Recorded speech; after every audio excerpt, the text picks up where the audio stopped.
Today's episode is sponsored by Squarespace.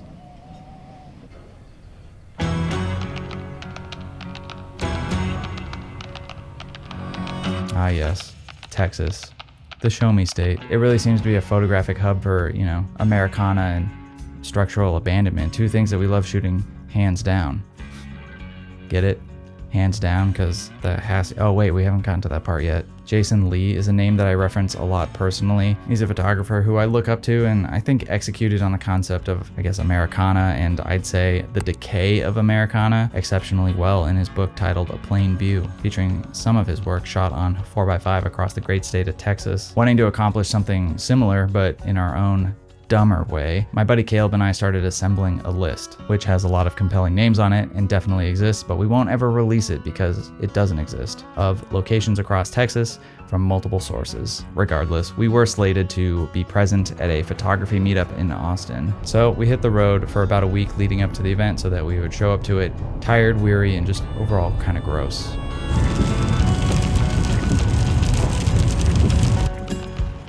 So I called up my favorite Uber driver with abandonment issues to drive me to LAX.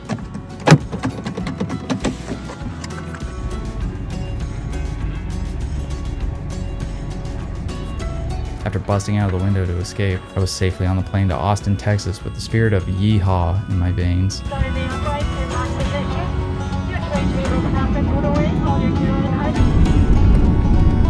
Upon landing, Caleb and I picked up the rental and set off to do the very thing that we came here to do. We're going to Limp Ass.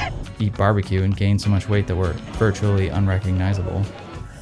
You ever pat your belly after a big meal and go, We truly are creatures of habit and see a good, wet barbecue meat down as a sign of good luck for the road ahead. A road that only lasted like 12 seconds because, of course, we got the meat gurgles and had to pull over on the side of the road like animals. This abandoned house will do. After all, showers are kind of like toilets if you think about it. Found our first location. It was not a pin on the map, but we drove past it and saw it. This is probably gonna happen a lot. So I grabbed the monochrome and explored a bit, looking to get those first few duds out of the way before the real creative work starts flowing. And it says balls in there. People are so creative. All right, that's the shot. Good lighting. While I didn't really find the magic there, I did decide to load up my 645 backs for the Hassie, which may piss you off. After all, shooting 645 on a 6x6 camera is like that stupid pano mode that they have on point shoots. But f it, we ball anyway. At least it's medium format, a bigger physical image allotting more resolution than something like typical 35mm. Whoever said size doesn't matter clearly hasn't been to prison before. I spent $200 on Ektachrome for this trip. I'm damn sure gonna make sure it's worth it. Bayonet to 67mm warming filter, 67 to 82 polarizer. Well, found another location just down the road. We knew this was gonna happen. We knew that as soon as we started down a route, we would find a bunch of shit. Caleb went to go shoot it. I think he kind of hit a dead end, it looked like. Me personally, not very interested. There's no color, and they're kind of just buried in these dead trees. And the light's ass. Anyway, with me subtly hinting at my personal photography flowchart, eventually, about 32 seconds later, we found another subject worth investigating from the highway. So I grabbed this freaky ass camera and did something I was becoming more familiar with since earlier in the year when I went to Utah and shot some true monochrome sensor infrared. I can get a VisoFlex. I'm gonna be doing this stupid shit. This time with a worthy upgrade thanks to my friend Raph who let me borrow his VisoFlex to Glock in critical focus, because infrared light focuses on a different plane than visible light, which no one ever really seems to talk about how strange that is. Anyway, the rangefinder becomes obsolete in that case. The result, a good start. Haunting, for sure. That's the strength of the infrared look. Paired quite nicely with a glowy custom lens net and a subject matter that is probably haunted itself, and you just can't go wrong.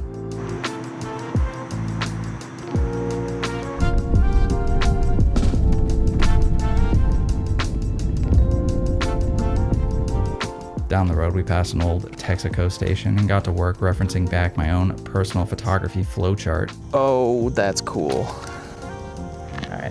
Let's break it down. Like a b-boy, it's simple. You have two options, color or black and white. Is there something colorful in the scene that absolutely needs to be shot color to convey what you're trying to show? Yeah, there's this red-orange barrel that's a nice accent. Great, bust it down from there. Daylight, evening, or I guess the weird one, color infrared. I'm gonna go with daylight. Boom, Ektachrome E100. Not too bad for the first color of the trip, but many more to follow and I guess improve upon.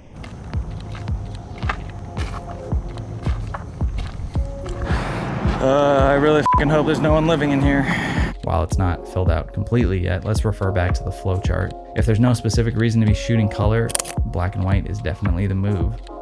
In my own head, there's only two options, infrared and not infrared, I guess. The not infrared being Kentmere 400 pushed 2 stops with an orange filter. Or yeah, I guess just the monochrome with an orange filter. It always looks good because black and white is classy as hell. My dog is black and white and he always looks like he just got back from the Met Gala or something whenever he's taking a shit on my neighbor's lawn. However, the flowchart isn't all-seeing and all-powerful 100% of the time. Some locations, like some dudes, are just unfuckable.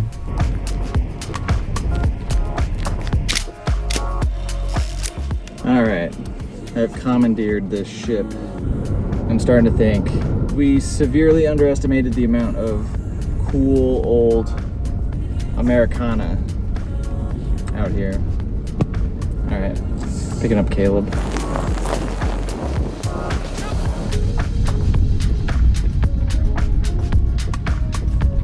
Out here on an old, empty main street playing music to no one and the occasional air raid siren. Like this was a nuke town.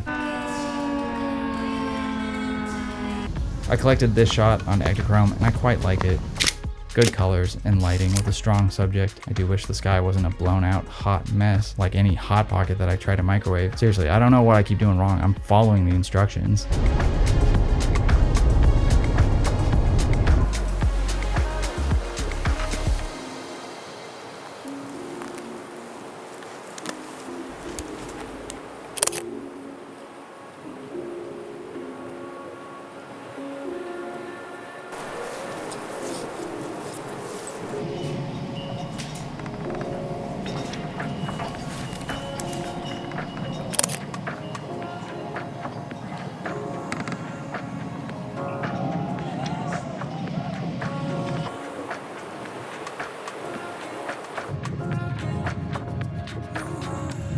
Damn, those cows are huge.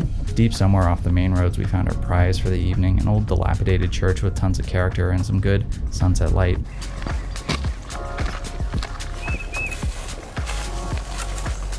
I think this is safe to walk on.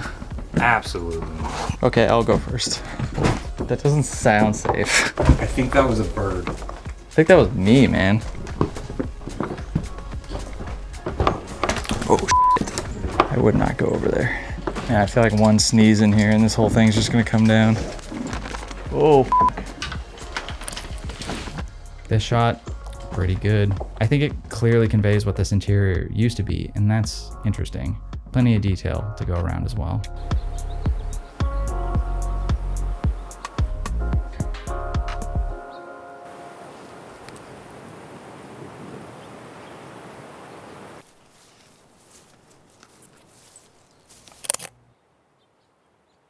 Well, blue hour's upon us, the sunlight, sunset light, didn't really happen. So let's prepare for blue hour with some 800T in my second back. Wow, I didn't shoot any 800T at that location. Let's throw it up on the flowchart anyway because it's good to be prepared, like preparation H. So you've chosen color, but it's not really daylight anymore, and the 100 ISO of Ektachrome won't cut it. The light is kind of bluish, or maybe it's even nighttime. Why not go Cinestill 800T? It's a tungsten balance stock for that situation exactly. It leans bluer than Jake Sully's ass crack, but delivers wonderful vibrance in return.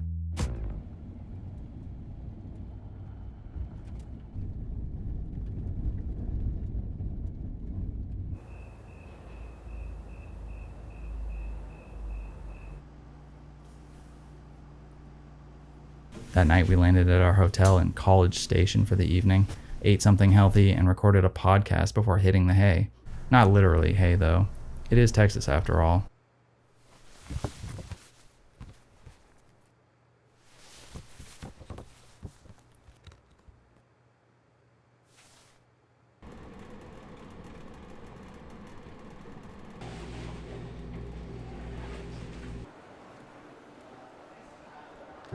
When in Texas, am I right? After eating our pig slop for breakfast, we hit the trail for more self-doubt and photography. Heading towards our first pin of the day, 10 minutes in, and we're already stopping.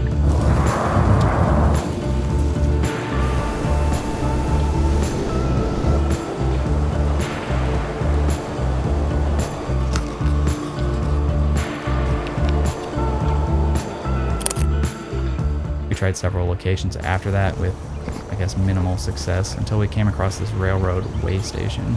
Though the flowchart is powerful and it works in mysterious ways, it doesn't always provide a clear answer for my own overthinking ass.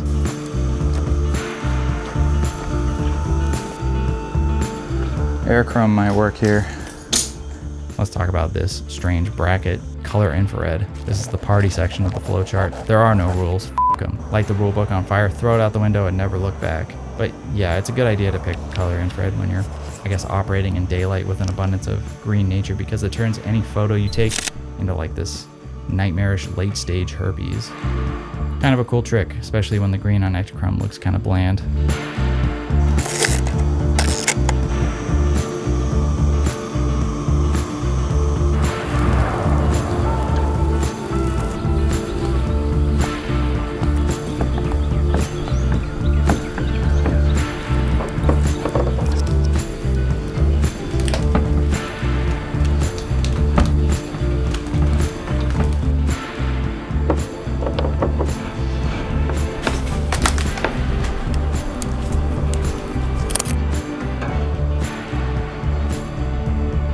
After getting totally cut off in the car by a maniac,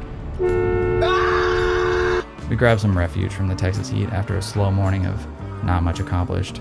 But on the plus side, we did spot a celebrity. Minion spotted.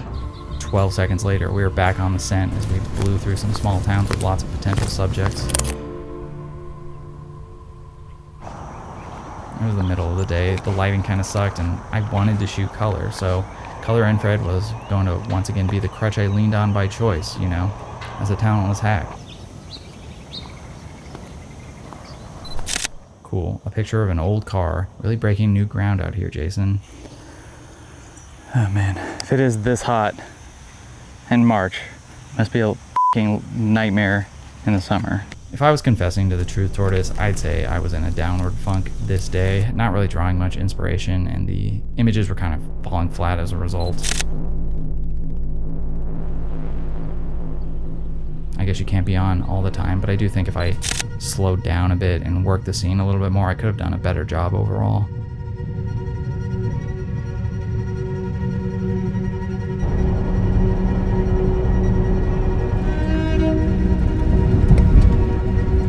Furthermore, these color infrared images were one metric bitch and a half to handle in post-processing.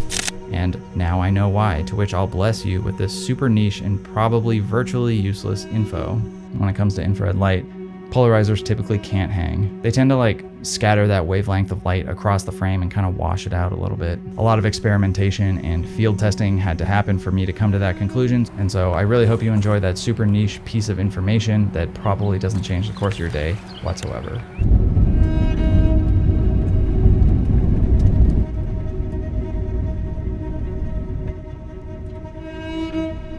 Anyway, after passing by one of the 7 wonders of the world, we would hit our final snag of the evening. There's this really interesting half-abandoned subdivision neighborhood we were trying to photograph because, yeah, I mean, how often do you come across stuff like that? Besides the entire city of Detroit, I suppose. I guess the developer ran out of money pretty early, and the 85% finished houses were left as they were for nature to, I guess, reconsume. The streets are overgrown as well. It would have been as close to getting a shot from the set of The Last of Us as we could out in the wild. The problem with getting in was more or less, well, security. And some people do actually live in houses at the front of the property, houses that were actually completed. Bummed by all this, we set forth south and scrambled to capture the last of any light on some random building that we came across like 2 minutes later, which is unfortunately the fortunate truth about Texas. Oh, I don't know if I have enough light for this. Wow. Yeah, wide open at 1/8.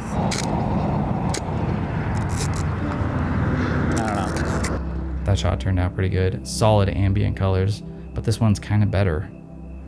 Alright, Let's pop the 800T back on. Haven't shot any yet. But I reckon now's the time.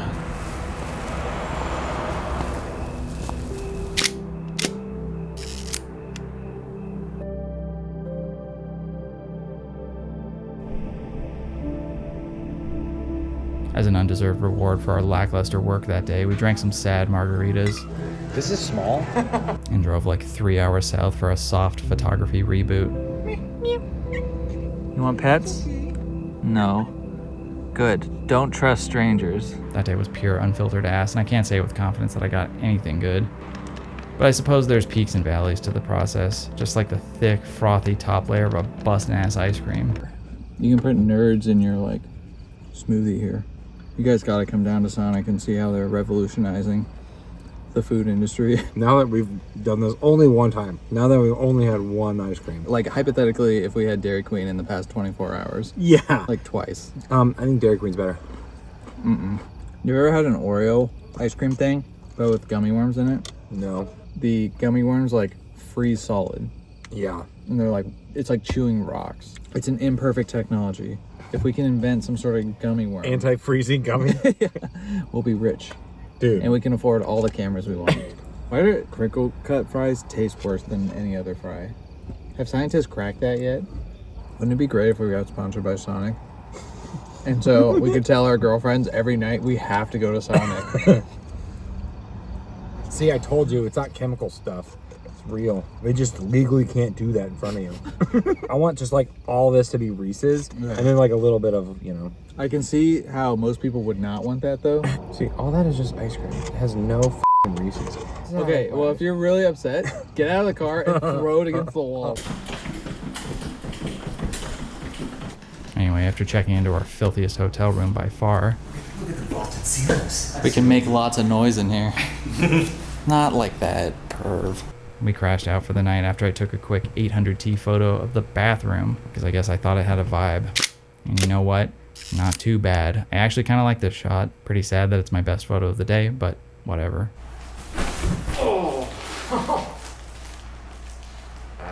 With that roll of Exochrome done, I began reflecting on the 16 exposures I took, of which 8 were even remotely showable, and like 2 or 3 were potential portfolio shots if I was being nice to myself, which absolutely is not conducive to getting better as a photographer. So we're getting tattoos tomorrow? You want in? Yeah. We should both get butterflies with each other's names on them. Pass. Hard pass. Honestly, I was at pass like halfway through that sentence. But before we move on down the road, I'd like to first thank today's sponsor, Squarespace, for their ongoing support of this channel. If you do anything, it should always be the best of your ability, right? So if you're building a website, you might as well use the best tools available to you through the industry-leading website builder, Squarespace. Gone are the days that you have to sacrifice quality for time, or vice versa. You can have both with Squarespace's custom toolsets and innovative protocols. Features like Blueprint AI, a revolutionary new tool that utilizes groundbreaking artificial intelligence to take the reins and build the foundation of your website, save you time, and let you focus on the details. If it's a custom route you'd like to go, Squarespace also features hundreds of professionally designed templates and numerous modules to further customize those templates so no two websites are ever the same. Whether that's in the way of putting together a beautifully formatted photography portfolio like me, or building an online store to sell your products, Squarespace has you covered with brand new features to make the process a walk in the park. If it's products or even in-person appointments or sessions you'd like to generate income from, even better. Not only do the Squarespace SEO tools make your website more visible to the masses, but with Acuity scheduling now available through Squarespace, you can book clients and accept payments in just about no time at all. So what are you waiting for? If you're ready to build a website, you can start a free trial today at squarespace.com/grainydays. If you use the code grainydays at checkout, you can get 10% off your first purchase.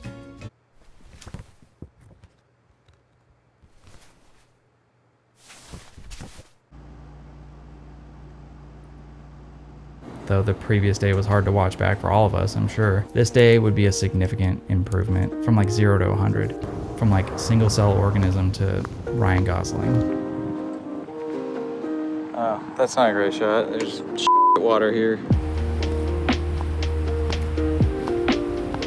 Our first stop was this burnt out primary school, an incredibly detailed and interesting location, though it truly did lack any color. So I grabbed the monochrome and went to work hoping to capture some super moody black and white. and hopefully not capture any ghosts whatsoever, because I wasn't in a place that morning to deal with that kind of shit.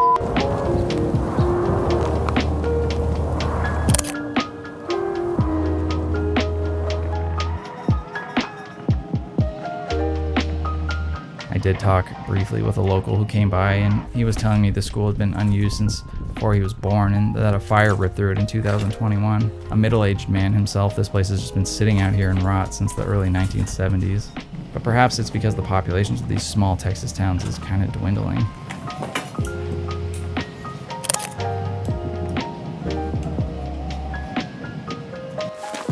I was told that this specific town is slowly atrophying because there is a faster interstate constructed to divert traffic around the town, removing foot traffic from the small businesses and ultimately forcing locals to like relocate completely, bringing a completely new meaning to the term roadkill.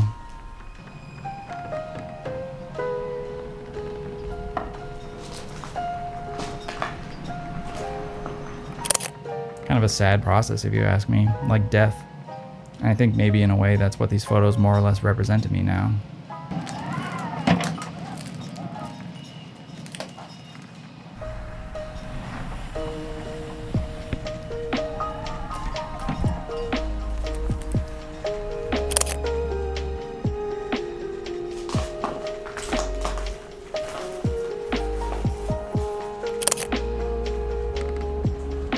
And yeah, I swear on my most prized possession, my 1996 8-cylinder Lexus LS400 with 131,000 miles and tan leather interior, that I did not move that chair and put it perfectly there.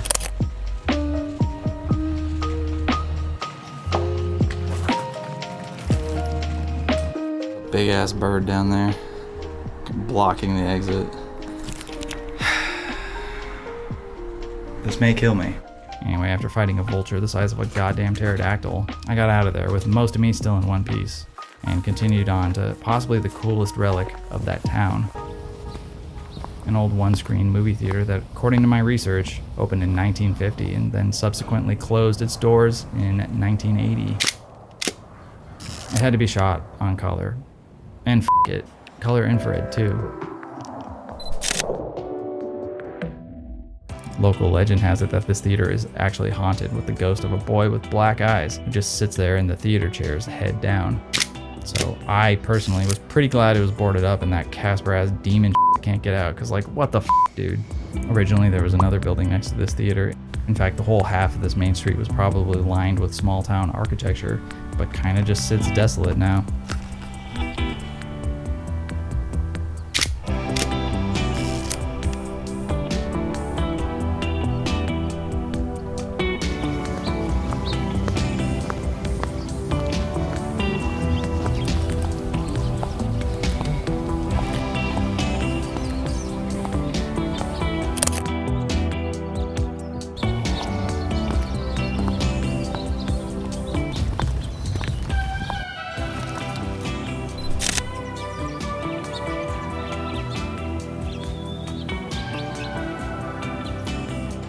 Anyway, it was time for beans, as we'd be in a silent and closed space together for the next few hours, which ultimately ended up sounding something like a molten ball of lead and chocolate milk.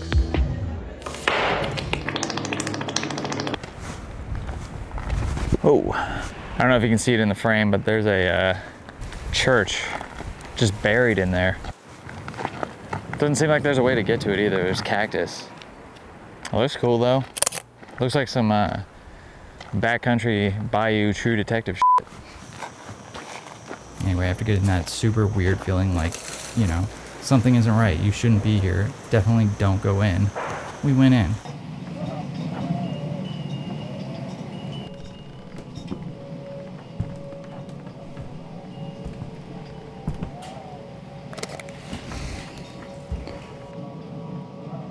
This place kind of gives me the creeps. I don't know why. The photos, nothing special. Kind of hard to concentrate when you think someone or maybe another big ass bird was gonna come beat the shit out of you.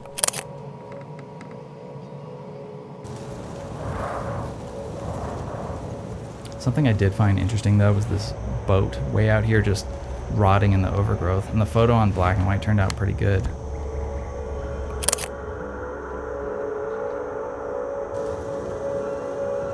After that, we ran into the area constable just asking what we were up to. He said that this place used to be a large farming community in the late 1800s, but had since fallen apart to its current state due to extensive droughts throughout the region, which in turn made it easy for oil and gas to buy up land here.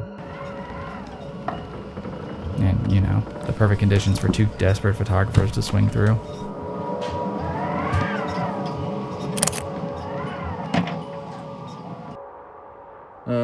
All right. It's been a day. How do I be nice about this? I would say a lot of small towns, definitely keep an eye on you. You know, it's a little stressful.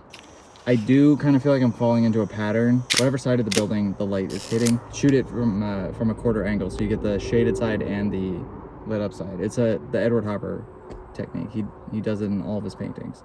To be fair, he does it because it looks good. If every photo is the same, basically the same composition, same idea, then that's probably boring.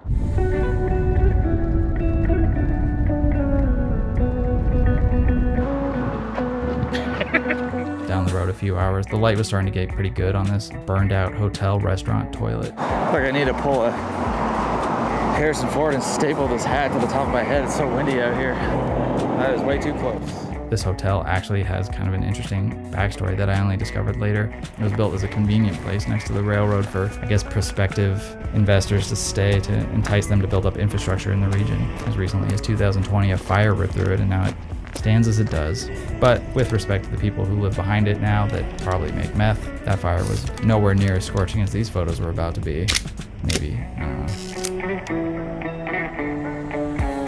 And you better dang believe I wasn't stepping foot in there. One sneeze fart and the whole thing would come tumbling down. The results though, quite good. On color and black and white. And here's a photo of a dog at a gas station. We didn't really make it far before, you know, more roadside appeared and the light was going orangier than Tang. You know, that stuff that had no business being in powder form because we usually just ate it raw instead of mixing it with water. These photos are fine. I'd say that these two are probably my favorites. Just really soft light and good color.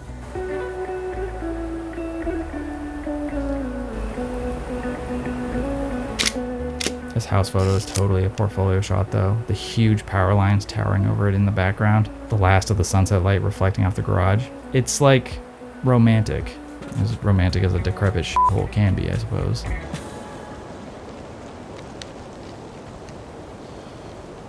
We also stumbled upon this old gas station after hours with no light to speak of. I had to pimp that shit out on the monochrome and Cinestill 800T. Definitely not favorites by any stretch. If we caught that location with some light on it, it would have been better.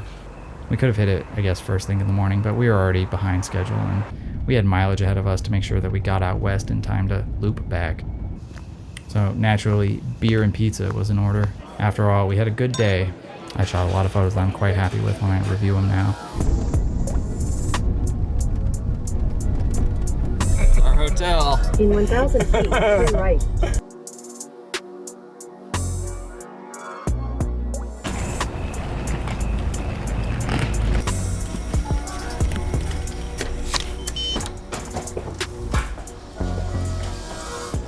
Beautiful sunset.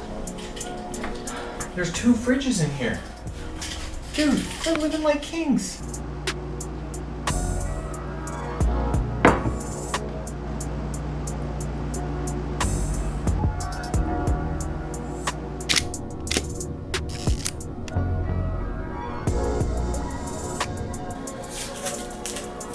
With the previous roll of 800T and the second Hasselback completed, I got 6 keepers and probably like 1 portfolio shot. Don't know why I like this one so much. It's just simple. It still stinks in here. Well, we've been eating nothing but crap for 3 days, so I'm sorry. Yeah, you should be sorry. F11 at 6 feet. What's your motto? F11 and pray? F11 and pray to God it works out. Sick.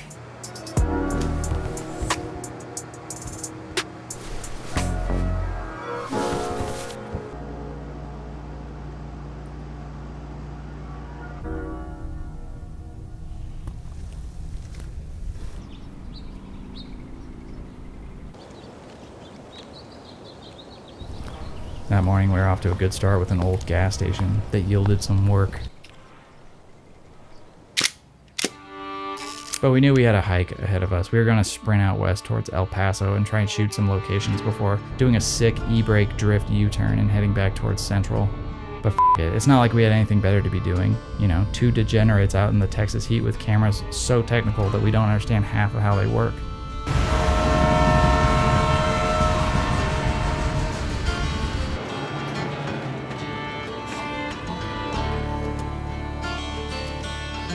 Cool.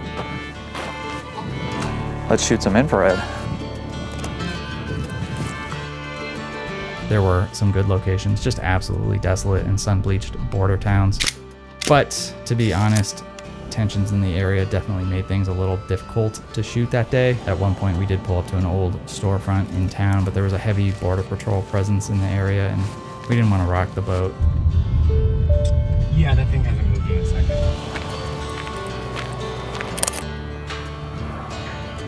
Whatever, I did though find some garbage eventually with a Poseidon's Kiss splash of color.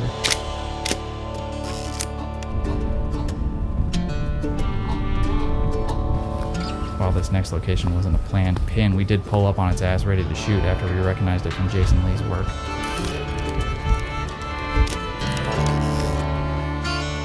Here's my take on it. I quite like it actually. Crushing the blues of the sky with a polarizer is like the most fun part of shooting these days. I get a weird rush of some chemical from it.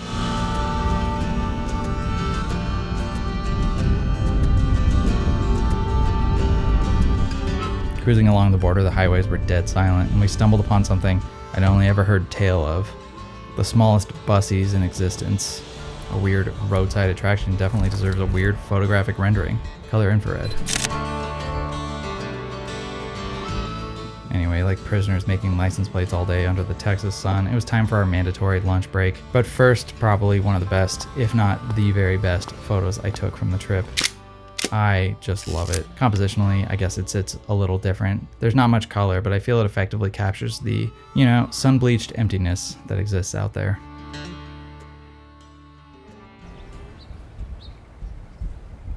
Whatever, it was time to yet again eat so much wet barbecue it would kill my Victorian-era ancestors because their stomachs hadn't yet seen nor adapted to the horrors of the future dietary regimen. Menthol's, Taco Bell, and Monster Energy drink.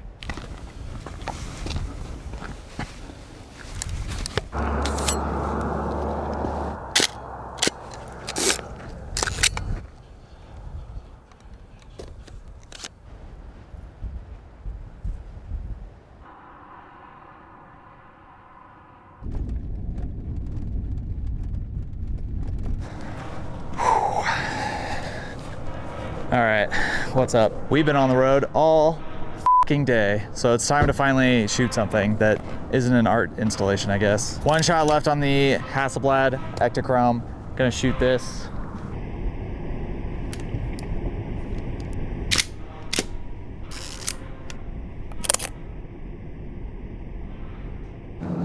Time for a new roll of Ektachrome, which of course means 100 bangers on this last roll and 200 portfolio shots. I am once again loading in direct sunlight.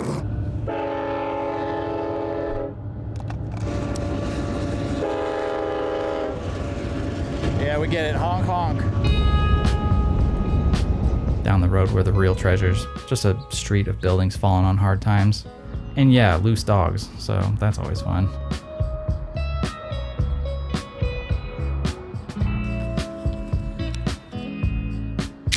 I like this shot of the State Theater here. I took several alternates, but the straight on works best, I think. Great colors, simple composition, good lighting, desert rock in the background, it just works. This theater was opened in the 1950s and subsequently lasted until the 80s. Apparently it was even at one point for sale on eBay, listed at $34,000, probably from Japan with a Mint++ label.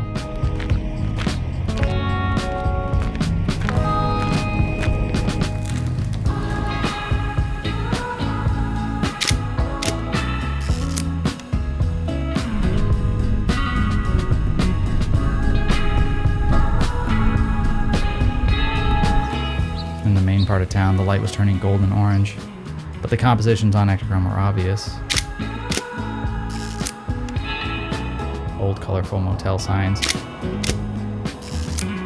small shops that once served some purpose, and abandoned roadside gas stations.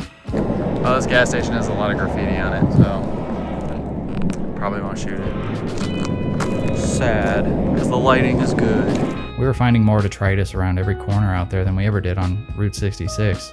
And as a photographer, it was starting to feel kind of like a playground.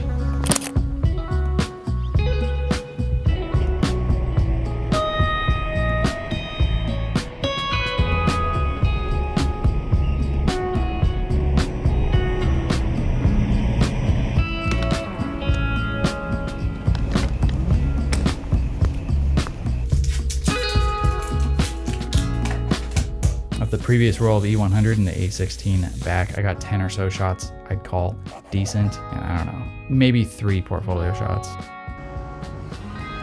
Hey Monica, that was good. We were super full, so we got like basically appetizers for dinner and beer, like an in-proportionate amount of beer. Anyway, that night we fell asleep to the only thing that rests our weary souls nowadays. Our usual nighttime sleepy ASMR. Goofy dies in a car crash while listening to Post Malone re-upload.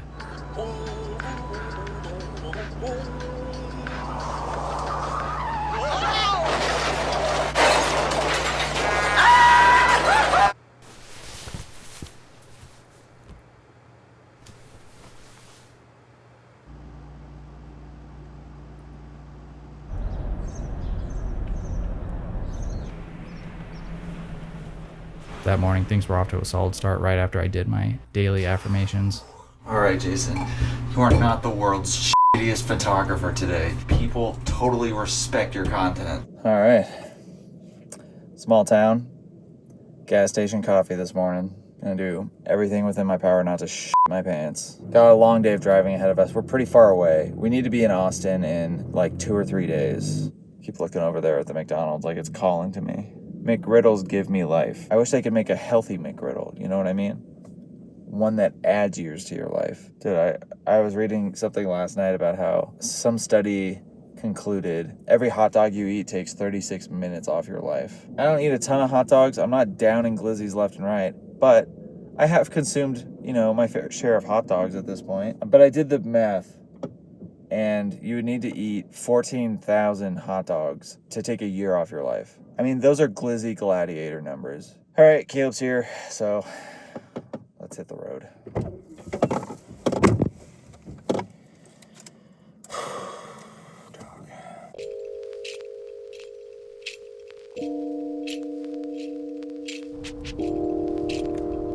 The first location of what would probably be our best day was an old gas station / post office, which I didn't know was a thing, but it kind of makes sense. I thought the only crossovers like that were Long John Silver's A&W. Oh, that's nasty.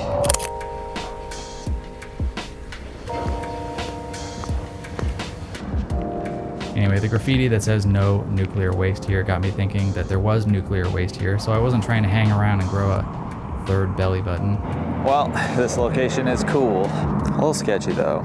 There was like a van that drove by very slowly. There's a dude parked way over there. Another one of those locations where you feel like people got their eye on you. There was a cat though. That was really cute. Inside the post office was actually pretty cool. If you're like on the run and need a place to stay. It was quite dark in there, but color, it just had to happen. These books being, red-orange contrasted against the, neutral gray blanket and floor was a nice touch. I think I handheld like 1/8 wide open on the Hassie to get this shot, but I'm glad it worked out. I love it.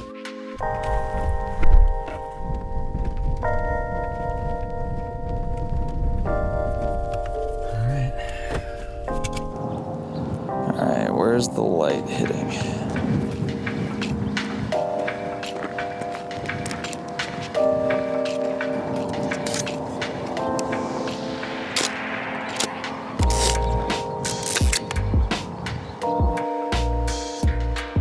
Out east was this old high school built sometime around 1894 that we were pretty excited to shoot. It's just situated out there amongst a backdrop of nothingness, and it's colorful. Regardless of its potential, I think I figured out how to shoot it kind of slowly. I started off with the, classic profile, light piping in on one side to give it a 3-dimensional feel. It's fine, but I could do more with it.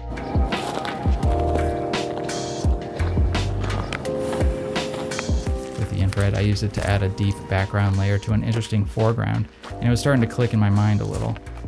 This photo looks cool.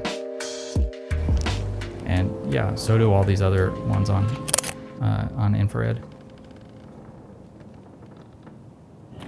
But what if, hypothetically, I could layer and shoot color? What a concept. These playground shots kind of work. This one in particular is off balance for sure.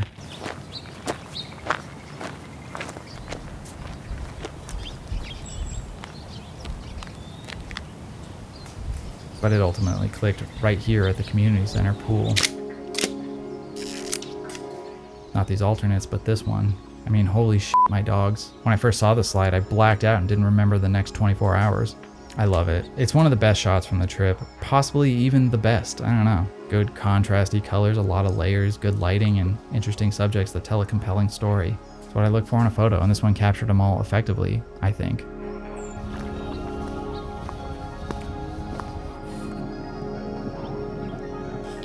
This church shot on color infrared is pretty good too.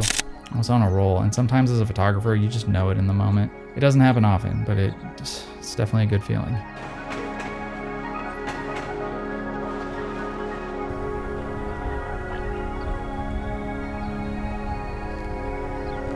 All right, found some more buildings. I'm gonna start with black and white, because we can go inside and then switch to infrared. Sound good?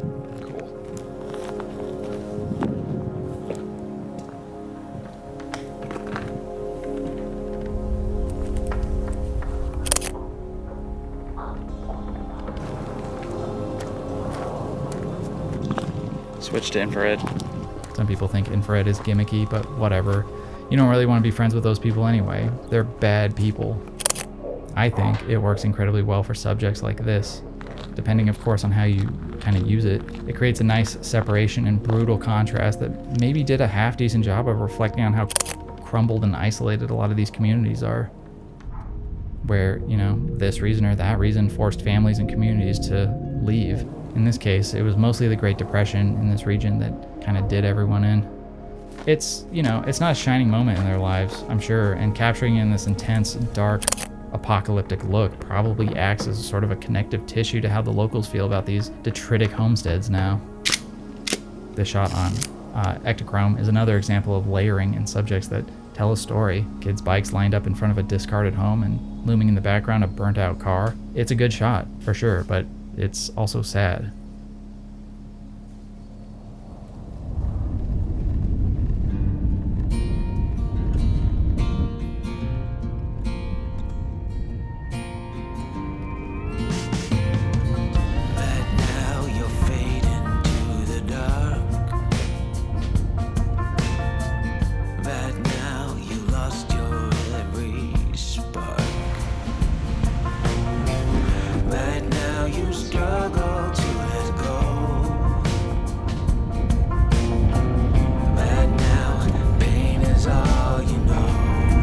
After lunch, we stumbled upon a roadside motel that looked just about the same as any motel you'd stay at nowadays.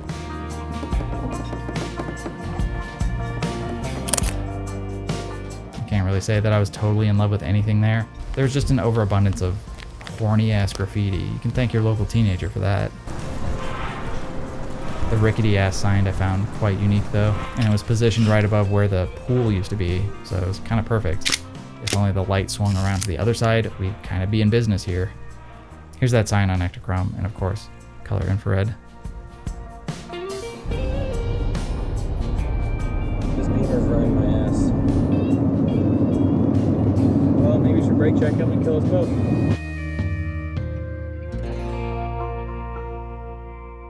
Way out there, somewhere in the boonies, I couldn't even tell you where. We headed towards a pin that was a non-negotiable for us. We are stuck in the middle of nowhere at this red light, and we can see the opposite end, and there's no vehicles there.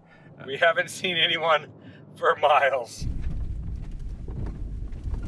Oh yeah, baby, look at these things. All right, here we are. back on the grind. And the light, well, the light sucks right now. It'll maybe get good in like 15 minutes.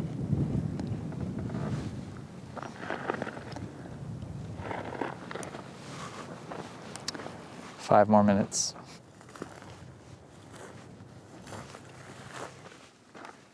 It was definitely worth the wait because that shot sucked. Not even black and white could make it look good. But lucky for us, we'd have another chance. Right around the corner, hidden from the road that literally no one travels on, I guess, was a church compound. Probably left abandoned by some f***ed up or maybe even fun cult from the day. Wearing nothing even remotely close to the proper PPE to enter an old falling apart building, we did anyway. It was eerily quiet, and the wind died down, just building to the suspense. Feels so weird to be here right now. Like it feels unnatural to be here right now.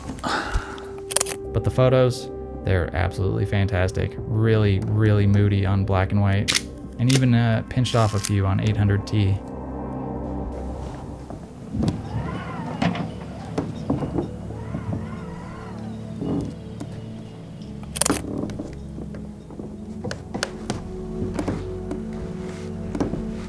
Back rooms here house this really cool old piano, a trend that we were definitely noticing, you know, people leaving behind pianos, maybe because it wouldn't fit out the door, but then again, how did it get in there in the first place?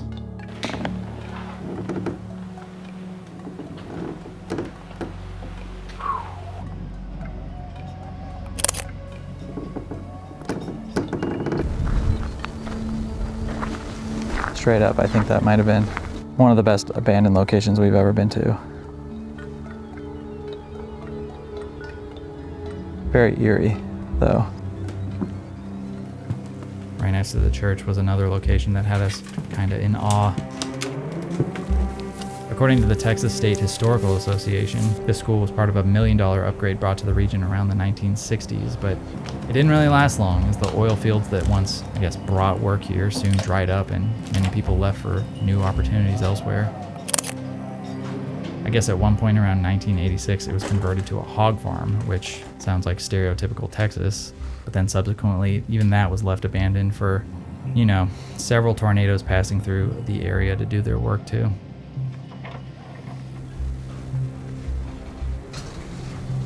Dude, Caleb, you've got to check this out.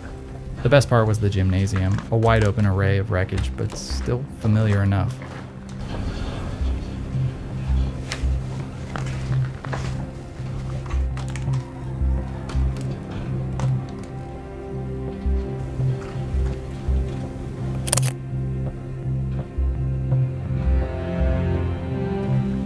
All the monochrome stuff is okay here.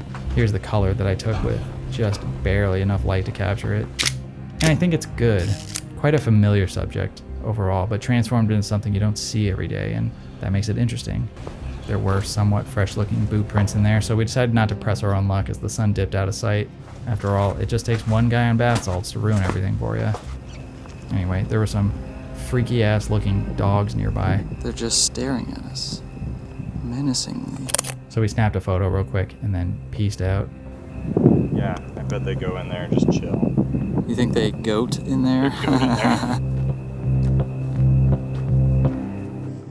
We're stopping by Walmart because, uh-oh, somebody's been shooting too much. That night, you know, spirits were high, so we decided to indulge in a little Texas tradition. No, not shooting guns into the night sky, but actually, instead, Whataburger.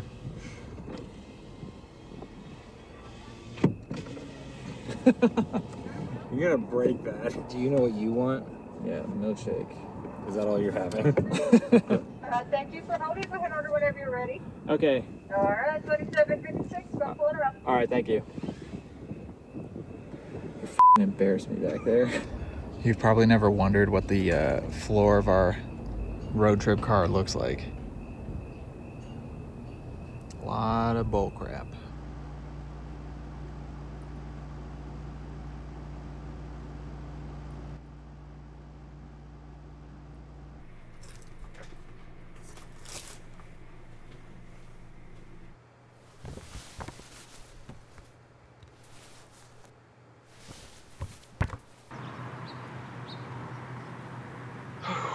Another day out on the range.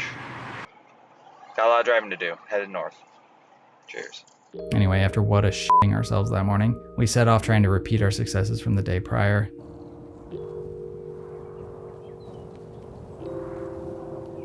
There were, you know, a handful of locations left and right, headed due north into total flatness, but nothing was really catching my eye.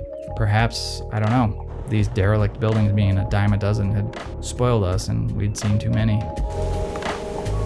In an attempt to spice up our life a little, we took a B route through a small town towards another pin and stumbled upon an incredible sight. An old farmhouse and Toyota pickup in the driveway, which, you know, knowing Toyota, probably still runs. The path forward wasn't immediately clear, at least not to me, so I shot it on black and white, color, and color infrared. Truly, the flowchart was frowning down upon me from whatever heavenly body it rests.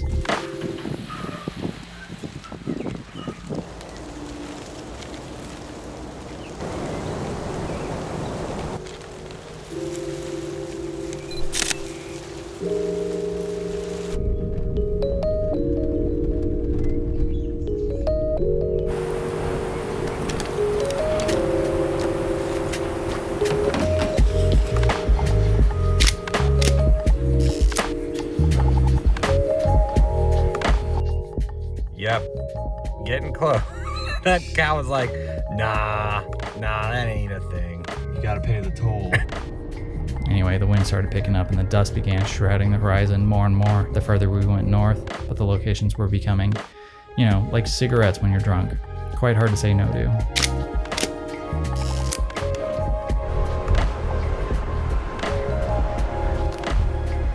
We'd either die in there from wind collapse or come out with more photos of the same shit we've been shooting the past few days. The choice was totally obvious, right? I will not lie, it is sounding a bit tornado-y out here.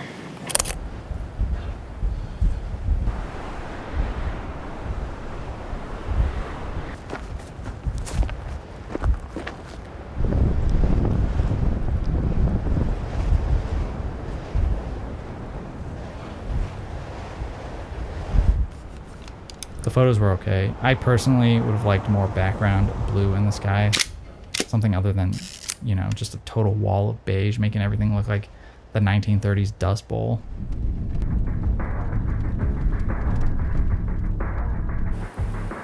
Anyway, after getting a dead arm from the car door, because I guess the wind had unfinished business with me, we continued to shoot, but our patience with the harsh conditions was kind of running thin.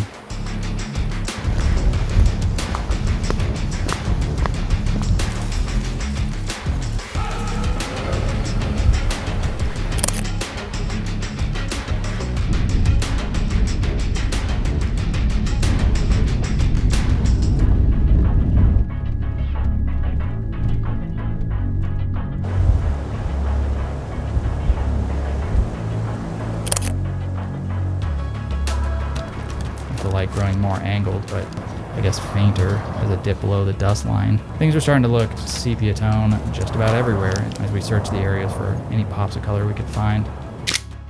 I'm not really sure which one I like better. Instinctively, it's this shot because layers, but the reverse angle has better balance. At a certain point, feeling like we were the only ones out here dumb enough to be outside in this we finally, probably too late, honestly, checked for tornado warnings, and thankfully there were none. But that's the thing about tornadoes, like volcanoes, they'll sneak up on you. Alright, this is the only place where the wind doesn't ruin all my audio. Sorry there haven't been many updates today. It has been incredibly windy. I can't even get the tripod out on the with the camera on it because it'll fall over and break. Anyway, this building was really cool. I decided to shoot it for the same reason I love eating hot dogs, for the shape. It was bent in near the middle and damn near fully collapsed, and the light was hitting it at this super sweet quarter angle. It just worked for a lot of reasons, and you know, black and white was really able to sell how isolated this thing was. A really compelling image, and I think it's one of my best from Texas. One of the last locations of the day before we pieced the out of the north was this old school building built sometime around 1890 and likely left abandoned in the 1940s as simply just, you know, proximity to the bigger cities drew people away from the rural communities. bigger cities like Matador here that was looking a bit rough around the edges in some parts as well. The more I read about this effect, I see it as a whole continuous ecosystem where, you know, bigger cities just seem to consolidate smaller ones into them eventually. Anyway, back to White Flat High School though. It was just absolutely gutted, good for nothing anymore. Except photographs by two photographers who are kind of perverts for this shit.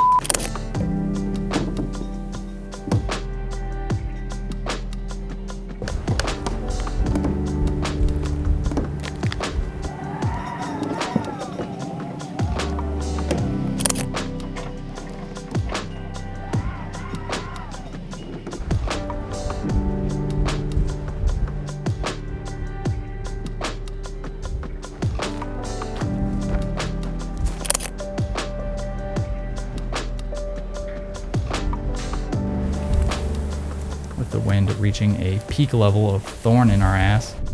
We'd reached our terminus for the day and I had to reload.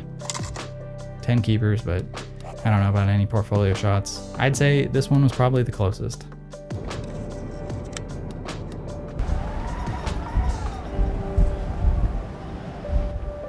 I tried some Ektachrome in that small town, but everything that the camera spit out was just an orange overwash.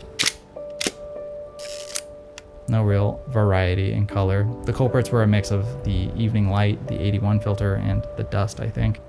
It felt actually kind of similar to the beginning of Interstellar when dust was just f***ing everywhere. And, you know, Rust Cole was like, nah fam, farming kind of sucks, f*** this place. Peace out everyone on Earth, good luck with that shit, have a good summer. The sun just kind of dimmed out eventually, no sunset light. Just unceremonious as a whole. It certainly added a level of mood to the photos otherwise not present, but I don't know if I can be convinced any of these are good because of that.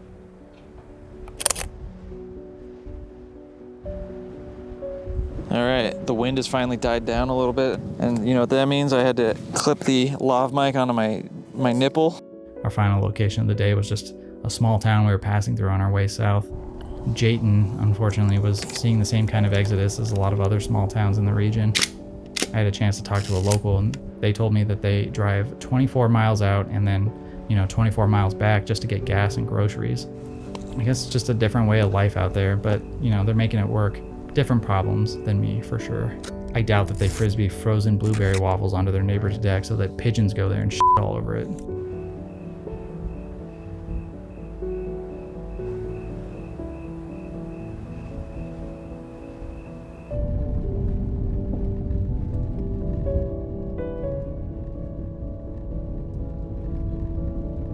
Anyway, we decided once again to gamble with our lives and get Dairy Queen, but it paid off. This shot is pretty good.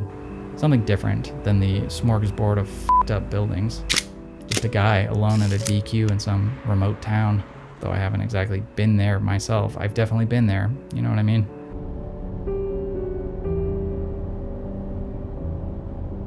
That night we stayed at the Big Country Inn, which reduced its name down to just the Country Inn. When our fully DQ loaded asses walked in, they saw what big really was.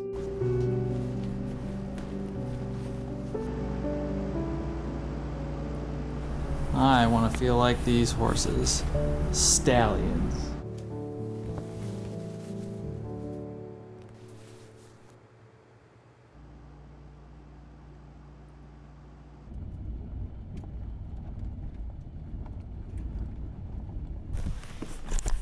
First location of the day, our final day. We'll see if we get kicked out. This was one of those rare locations where everything just kind of clicked and ultimately worked out. This shot of the Mercantile on E100 kind of looks like a painting. These shots of this old church look like a noir film, and of course the color infrared looks like Dante's Seventh Circle of Hell.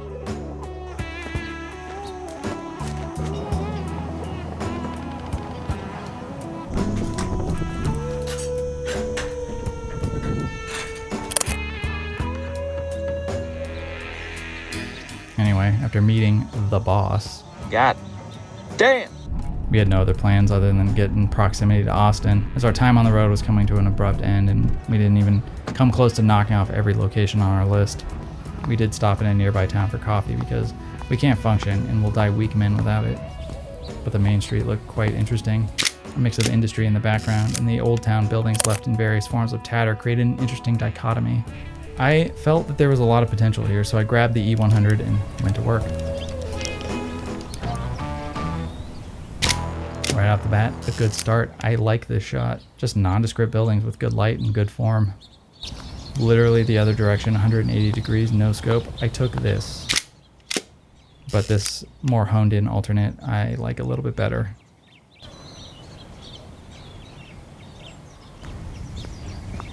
The monochrome also did its thing too. This shot is nice. I was definitely barely able to get everything in frame, but this little piece of light in the lower third being the, fulcrum of the photo really sells it to me.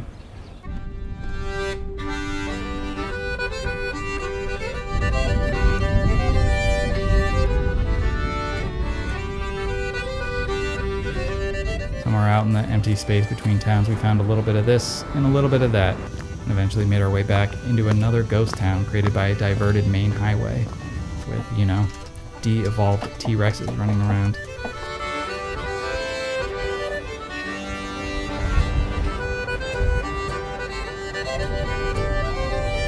On our way through to Austin, we spotted a house from the highway off in the distance, and then, found barely enough of a road to get there. Did not expect to be able to get this close to it.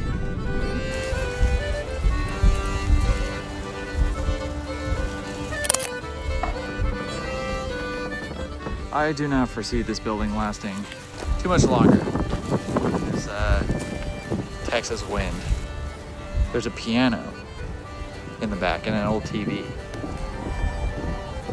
that will probably just get crushed whenever this building falls. Sad. Anyway, yeah. This shot is gold. I love the juxtaposition of an intact and recognizable piano against all the rubble and chaos. Portfolio, feel free to slide through.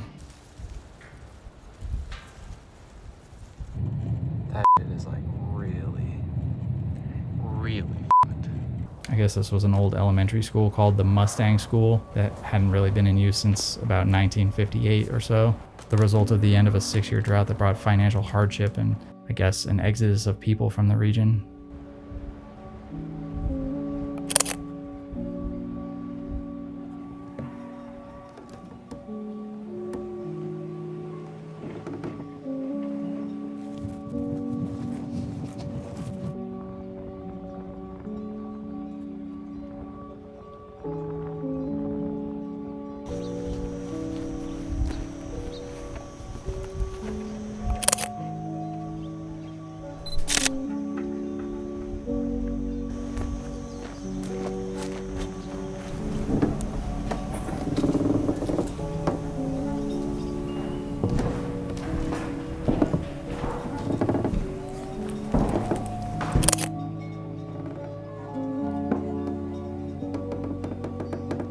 In my research, I found this church was used as recently as 2007, but has since fallen to ruin and, more or less become an unintentional birdhouse.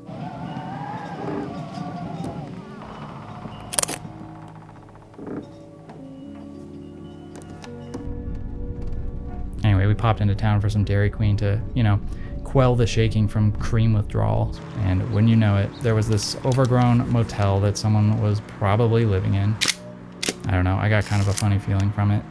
So we just popped in for 2 seconds, took some photos that suck, and got the hell out of there. All right, probably my last roll of Ektachrome for this trip. Maybe not, I don't know. Does anyone know? The previous roll of 16 yielded maybe 10 keepers and probably nothing really worth the portfolio.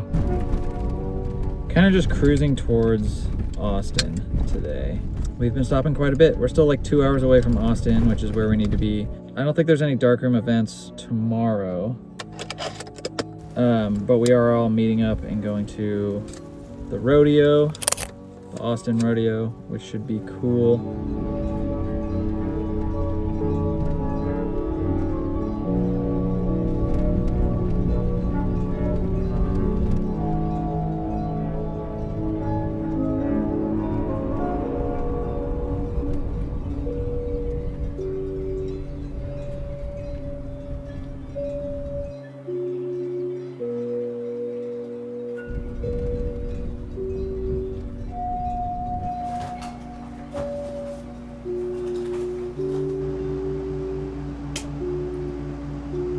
Well, here's our podcast setup for the evening.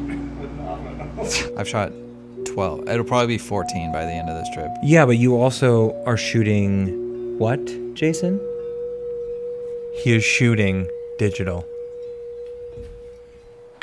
This is a pretty healthy pour, man. To the end. Jesus Christ, it's like 5 shots to the end. Yeah. Yeah, I'm literally gonna die if I drink all this.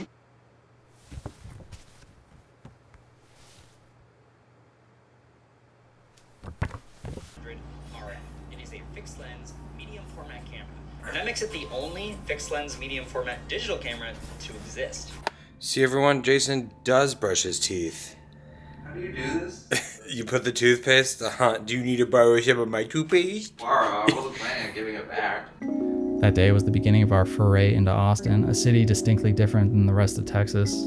We started by returning the car. Goodbye, sweet, sweet car. You did us dirty oftentimes, but also okay.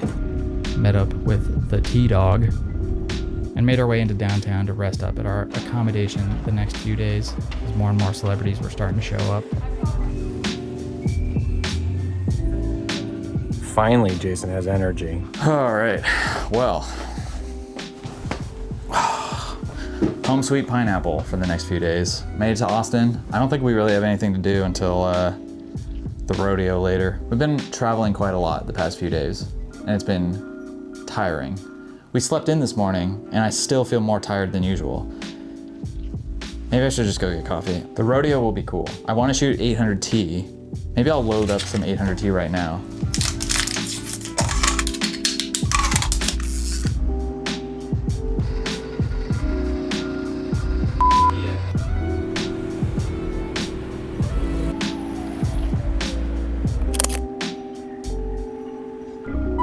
Anyway, before we knew it, it was rodeo time, and the light was looking pretty good, but, you know, with 800T in the camera, I was actually kind of searching for something post-sunset light. It was cool. There was lots of photography to be had with some good people around, and Trav even got to roleplay his favorite film, The Bee Movie.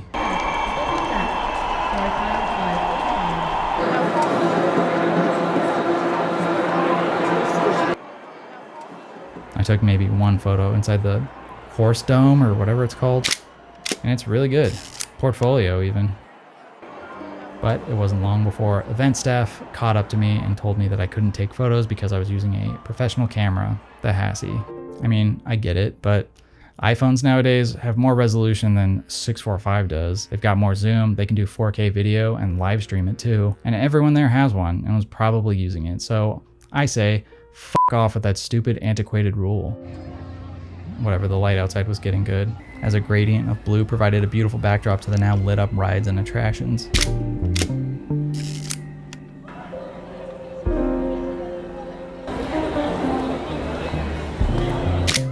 These are just some solid photos. I was trying to capture some isolation because I felt it created a nice juxtaposition against, you know, the busy and kind of crazy backdrop. In most cases, yeah, it took some time just waiting around for a scene to clear, but eventually I got a few.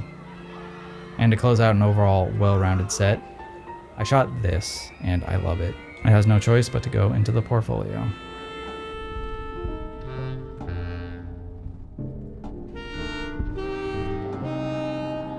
Back in downtown, I still had a few shots of 800T left in the A16 back, so we went out that night and just knocked them out real quick. Nothing really spectacular.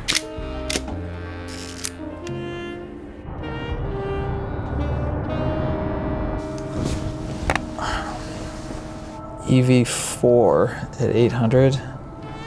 It's never gonna f***ing work. That's gonna be 1 second f4. Okay, at 800 ISO.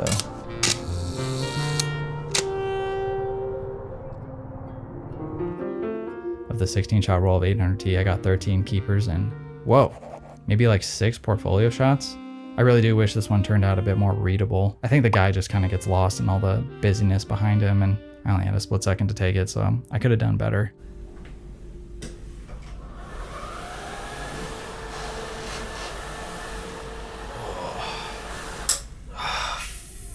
That's great. What's on the agenda?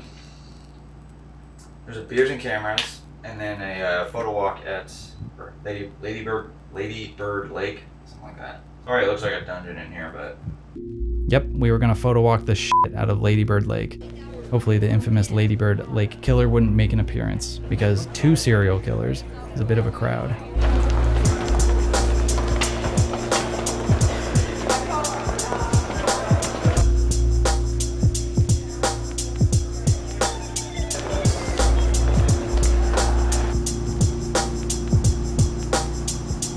Whoever was designing this room must have really been going through something.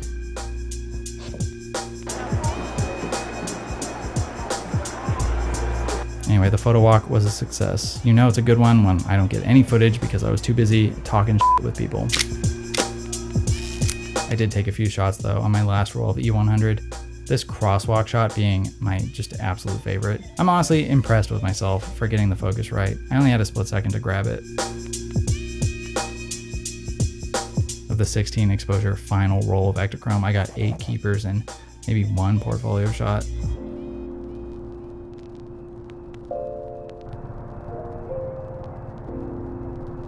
Anyway, after that, we saw some neon signs that night that looked like, you know, shaft and balls. We collectively toasted to the weekend and then just blatantly got toasted. All right. What a day. We had a Beers and Cameras meetup, and it was hot as balls.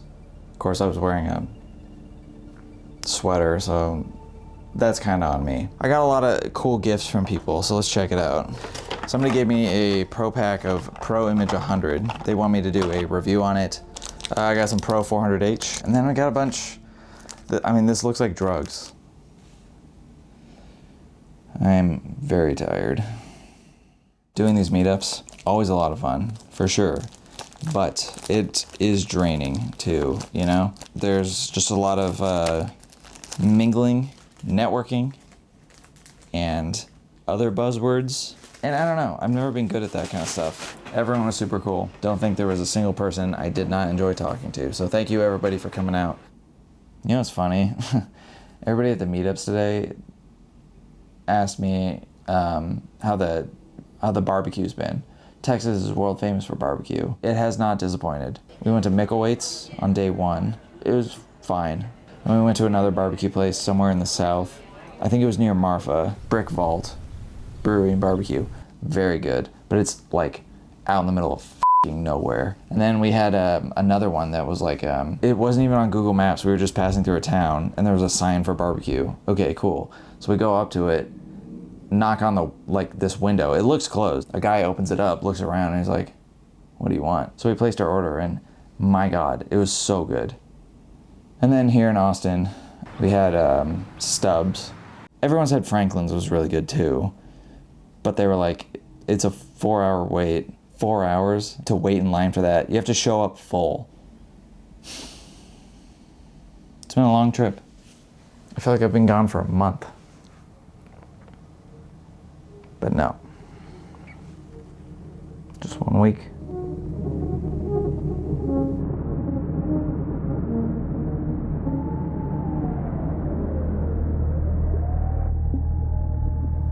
I'm gonna get some sleep.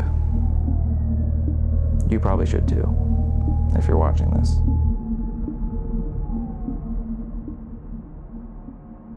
All right.